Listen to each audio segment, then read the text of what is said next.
നടൻ പൃഥ്വിരാജിന് അറം പറ്റിയോ? അദ്ദേഹത്തിൻ്റെ പുതിയ സിനിമ ഏതാണ്ട് പരാജയപ്പെട്ട് കഴിഞ്ഞു. ഒരു ചലനവും ഇൻഡസ്ട്രിയിൽ ഉണ്ടാവാതെ, ഒരു ചർച്ചയും ഉണ്ടാവാതെ അദ്ദേഹത്തിൻ്റെ ഐ നോബഡി എന്നുള്ള സിനിമ തിയേറ്ററുകളിൽ നിന്ന് വിടാൻ പോവുകയാണ്. വല്ലാത്ത കഷ്ടമാണ്. കോടികൾ മുടക്കി മലയാളത്തിലെ ഒരു സൂപ്പർ താരം എന്ന് ചിലരെങ്കിലുമൊക്കെ വിശേഷിപ്പിക്കുന്ന പൃഥ്വിരാജിൻ്റെ തുടർച്ചയായി അടുപ്പിച്ച് പൊട്ടുന്ന രണ്ടാമത്തെ പടമാണ് ഐ നോബഡി. സത്യത്തിൽ എനിക്ക് തോന്നുന്നത് ഈ ചില പേരുകൾ, ചില വാക്കുകൾ ചിലർക്ക് ദുരന്തമായി സംഭവിക്കാറുണ്ട്. കുമാരനാശാനെ കുറിച്ച് പറയുന്നുണ്ട്. അദ്ദേഹത്തിൻ്റെ റെഡീമർ എന്ന് പറയുന്ന ബോട്ട് മുങ്ങി ഉണ്ടായ അപകടത്തിന് കാരണം ആഴത്തിലേക്ക് താൻ താഴ്ന്നു പോകുന്നു എന്ന തരത്തിൽ എഴുതിയ ഒരു കവിത, അതിലെ വരികൾ അറം പറ്റിയതാണ് എന്ന് ചിലരൊക്കെ പറയാറുണ്ട്. അതല്ല, കുമാരനാശാനെ മനഃപൂർവ്വം കൊലപ്പെടുത്തിയതാണ് എന്ന് പറയുന്ന കമ്മീഷൻ റിപ്പോർട്ടൊക്കെ ഉണ്ട്. കേരളം അറിയാത്ത കാര്യമാണ്, നമുക്ക് വഴിയെ ഒരിക്കൽ സംസാരിക്കാം. മുമ്പ് ഞാനിത് സംസാരിച്ചിട്ടുണ്ട്. ഏതായാലും ഒരിക്കൽ കൂടി അതേക്കുറിച്ച് നമ്മൾ സംസാരിക്കുന്നുണ്ട്. നമുക്ക് വിഷയത്തിലേക്ക് തിരിച്ചു വരാം. എന്താ ഈ സിനിമയുടെ പേര്? ഐ നോബഡി, ഞാൻ ആരുമല്ല. അതല്ലേ ഈ സിനിമയുടെ അർത്ഥം?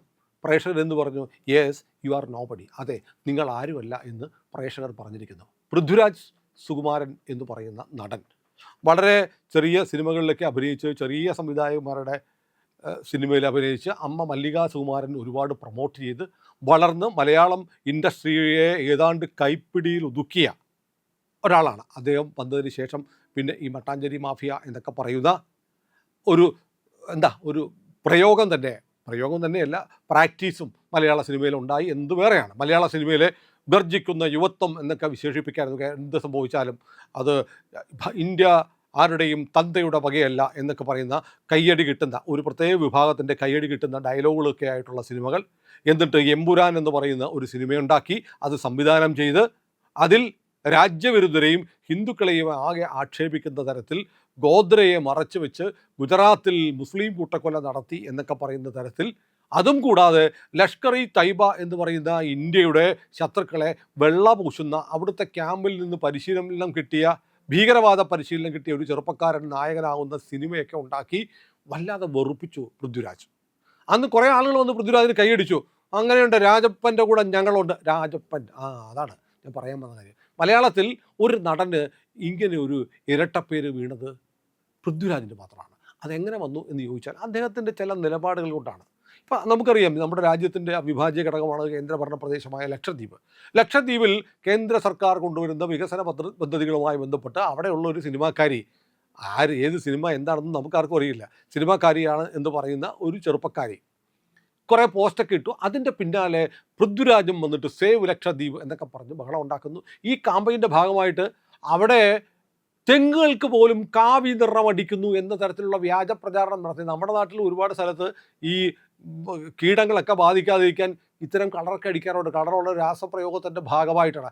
അതുവരെ കാമ്പയിനാക്കി. പിന്നെ ഗാസയ്ക്ക് വേണ്ടി ഓൾ ഐസ് ഓൺ റാഫ എന്ന് പറയുന്നത് ഈ ഹമാസ് ഭീകരന്മാരെ ഒളിച്ചിരിക്കുന്ന ഏറ്റവും തന്ത്രപ്രധാനമായ സ്ഥലമാണ്. അവിടെ ഇസ്രായേൽ ആക്രമണം നടത്തിയപ്പോൾ ഇവിടെ പോസ്റ്റിട്ട് പൃഥ്വിരാജ് സുകുമാരൻ വലിയ കോലാഹലം ഉണ്ടാക്കി. അങ്ങനെ ചില ആളുകൾ അവരുടെ ആളാണെന്ന് പൃഥ്വിരാജിനെ അങ്ങ് ഉറപ്പിച്ചത് മാത്രമല്ല, വാരിയംകുന്നൻ്റെ സിനിമ ചെയ്യും എന്ന് പൃഥ്വിരാജ് പ്രഖ്യാപിക്കുകയും ചെയ്തതോടെ പൃഥ്വിരാജിൻ്റെ ലക്ഷ്യം എന്താണെന്ന് എല്ലാവർക്കും മനസ്സിലായി.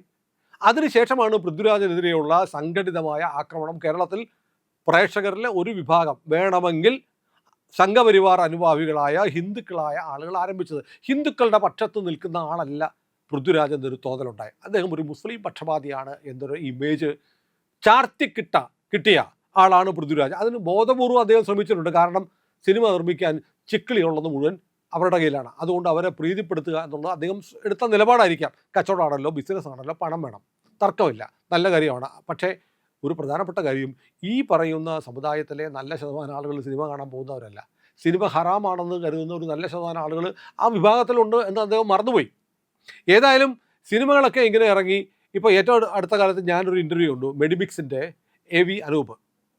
എനിക്ക് വളരെ അടുപ്പമുള്ള ഒരു ആളാണ് അനൂപേട്ടൻ്റെ ഇൻ്റർവ്യൂവിൽ അനൂപേട്ടൻ പറയുന്നത് എന്താ, വിലായത് ബുദ്ധ എന്ന് പറയുന്ന സിനിമ, അത് എൻ്റെ സുഹൃത്ത് GR ഇന്ദുഗോപൻ, മനോരമയിലെ മാധ്യമ പ്രവർത്തകനായിരുന്നു, പിന്നീട് ജോലി രാജിവെച്ച് പൂർണ്ണസമയം എഴുത്തിലേക്ക് മാറിയ ഇന്ദു, മലയാളത്തിലെ ഏറ്റവും ശ്രദ്ധിക്കപ്പെട്ട കുറേ സിനിമകളുടെ തിരക്കഥയും ഒക്കെ എഴുതിയിരിക്കുന്നത് ഇന്ദുവാണ്. ഇന്ദുഗോപൻ്റെ കഥകളാണ് സിനിമകളായി വന്നിരിക്കുന്നത്. അതൊക്കെ ഹിറ്റായിട്ട് ഓടിയിട്ടുണ്ട്. അതുപോലെ ഇന്ദുഗോപൻ്റെ ഏറ്റവും ശ്രദ്ധിക്കപ്പെട്ട ഒരു നോവലാണ് വിലായത്ത് ബുദ്ധ എന്ന പേരിൽ സിനിമയാക്കിയത്. പക്ഷേ ആ സിനിമ വന്നതും പോയതും ആരും അറിഞ്ഞില്ല എന്ന് മാത്രമല്ല, അനൂപേട്ടൻ AV അനൂപ് ഒരു മാധ്യമത്തിൻ്റെ ഇൻ്റർവ്യൂവിൽ പറയുന്നത് ആ സിനിമ OTTക്കാർ പോലും എടുത്തില്ല. അപ്പോൾ എവിടെയാണ് കുഴപ്പം? AV അനൂപിൻ്റെ കാശ് പോയി, AVA പ്രൊഡക്ഷൻസിൻ്റെ പണം പോയി, പൃഥ്വിരാജിന് കാശ് മുഴുവൻ കിട്ടി, അഭിനയിച്ചവർക്കും അതിൽ പങ്കാളികളായ എല്ലാവർക്കും പൈസ കിട്ടി. പണം പോയത് നിർമ്മാതാവിന് മാത്രം. ഒരു വലിയ ബിഗ് ബഡ്ജറ്റ് സിനിമ. അതിനുശേഷം വന്ന സിനിമയാണ് ഐ നോബഡി എന്ന് പറയുന്ന സിനിമ. പേരൊക്കെ ഇടുമ്പോൾ ശ്രദ്ധിക്കണം, ഇതിനകത്തൊക്കെ ചില രാശിയൊക്കെ ഉണ്ട്. പൃഥ്വിരാജ് സുകുമാരൻ്റെ അച്ഛൻ സുകുമാരൻ RSS സംഘപരിവാർ ബന്ധമുള്ള ആളാണെന്ന് പറയുന്നു. അമ്മ മല്ലിക സുകുമാരൻ പറഞ്ഞിട്ടുണ്ട്, എൻ്റെ മക്കൾ ചെറുപ്പത്തിലെ ശാഖയിലോ ബാലഗോകുലത്തിലോ ഒക്കെ പോയിട്ടുണ്ട്. പിന്നെ സൈനിക സ്കൂളിൽ പഠിച്ച ആളാണ് പൃഥ്വിരാജ്. പക്ഷേ ദേശീയബോധം എത്രമാത്രം ഉണ്ട് എന്നത് കണ്ടറിയണമെന്ന് പ്രേക്ഷകർക്ക് പലപ്പോഴും തോന്നിയിട്ടുണ്ട് അദ്ദേഹത്തിൻ്റെ സിനിമകൾ കണ്ട്. ഏതായാലും പേരിട്ടതിൻ്റെ കുഴപ്പമായിരിക്കാം ഒരുപക്ഷെ. ഐ നോബഡി എന്ന് പറഞ്ഞപ്പോൾ, ഞാൻ ആരുമല്ല എന്ന് പറഞ്ഞപ്പോൾ, യെസ് യു ആർ നത്തിങ് എന്ന് പറയുന്നതുപോലെ പ്രേക്ഷകർ ഈ സിനിമ തിരസ്കരിച്ചത്. അപ്പോൾ വലിയ സിനിമകൾ, 2 സിനിമയ്ക്കും കൂടി മിനിമം ഒരു 50 കോടി രൂപ ചിലവായിട്ടുണ്ട്.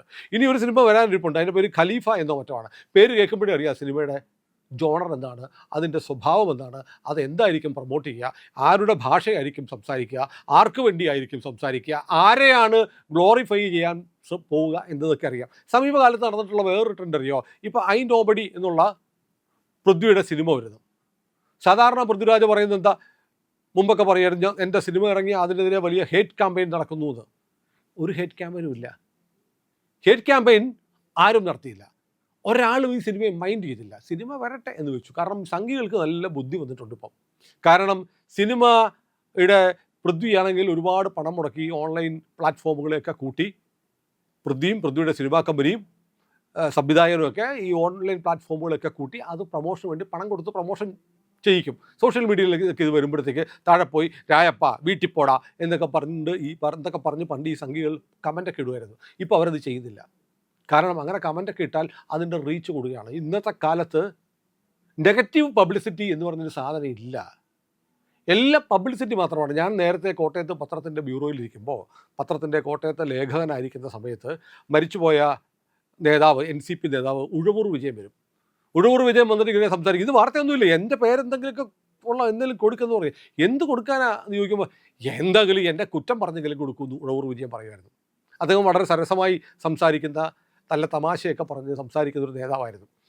അതവിടെ നിൽക്കട്ടെ. ഞാൻ പറഞ്ഞത് ഉഴവൂർ വിജയൻ്റെ പ്രയോഗം ഉണ്ടല്ലോ, എന്തെങ്കിലും കൊടുക്കുക. നെഗറ്റീവ് പബ്ലിസിറ്റി ആണെങ്കിലും അതൊരു പബ്ലിസിറ്റിയാണ്. അതുകൊണ്ട് തന്നെ പൃഥ്വിരാജിൻ്റെ ഈ സിനിമ വന്നപ്പോൾ സൈബർ അറ്റാക്കുകൾ ഉണ്ടായില്ല. അതുകൊണ്ടാവണം ഞാനിങ്ങനെ ആർക്കെങ്കിലും എതിരെ എന്തെങ്കിലും ചെയ്യണമെന്ന് വിചാരിച്ചിട്ട്, ഒരു വിഭാഗത്തെ മനഃപൂർവ്വം പണി കൊടുക്കണമെന്ന് വിചാരിച്ച് ഞാനൊന്നും ചെയ്യാറില്ല എന്നൊക്കെ ആണ് ഇതിൻ്റെ മീഡിയ പ്രൊമോഷനിൽ പൃഥ്വി പറഞ്ഞത്. നോക്കൂ, ശ്രദ്ധിക്കുക. ഒരു വിഭാഗത്തിന് എതിരെ മനഃപൂർവ്വം പണി കൊടുക്കണം എന്ന് ഉദ്ദേശിച്ച് ഞാനൊന്നും ചെയ്യാറില്ല. എമ്പുരാനുമായിട്ട് എന്ത് കണക്ട് ചെയ്ത് നോക്കിയേ?